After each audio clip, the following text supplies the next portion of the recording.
Technology has always been used by criminals, and the internet, where people can operate anonymously all over the world, is the perfect tool. We now live in the age of cybercrime.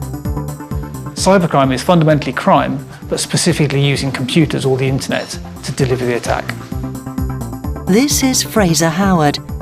He is a principal threat researcher at Sophos, one of the world's leading internet security firms.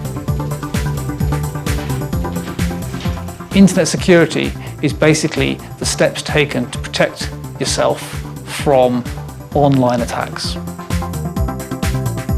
Today, almost everybody has been a victim of some kind of cybercrime. But how exactly does it happen? Here, Fraser talks us through an example of cybercrime. Most people today get infected as they're browsing the web. So as they're browsing around, they come across a site, a real website, but one that might have been hacked by hackers. In order to redirect their browser to somewhere bad stuff happens and their machine gets infected.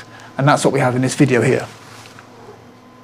As the real web page loads, there's nothing that the user can see that tells them anything is going wrong, but as the page loads, in the background, bad stuff is happening and their machine is becoming infected with malware. And so after a second or so, this application, calling itself Security Shield, is now installed on the system, and this is the malware. And it's going to run, it's going to tell them they have lots of problems on their system, and it's going to try to trick the user into paying for removal of these non-existent problems. We can look at that exact attack from a geographical perspective to get a bit more idea of how it's constructed. We start off in the UK, which is where we're browsing a website from.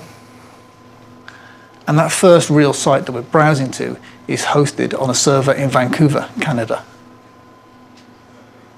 As I said, this is a real site, a normal company site, but one that happens to have been hacked by hackers in order to redirect to somewhere bad. And so it causes your browser to redirect to a server in Russia. This server in Russia then bounces your browser onto another server, this time one in the United States.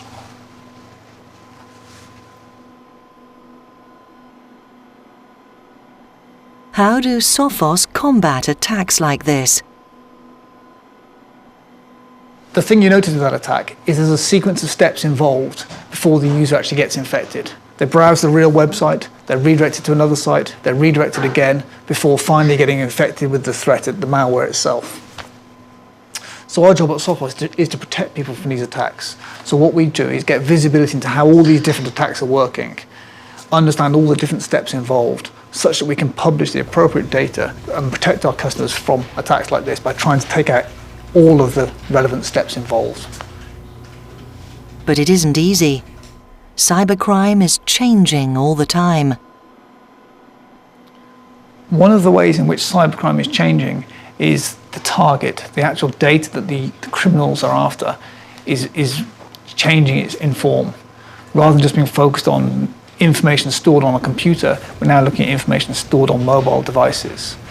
There's a broader range of attacks that therefore become possible, and when we think about security and how we secure our information, we're not just looking at securing computers, we're looking at securing our home networks, our mobile phones, our tablets. To respond to the changes in cybercrime and the types of attacks that the criminals are using, internet security also has to continually adapt. And so internet security nowadays provides solutions that aren't just focused on your computer, they're focused on your entire business network or even your home network across multiple devices, multiple computers.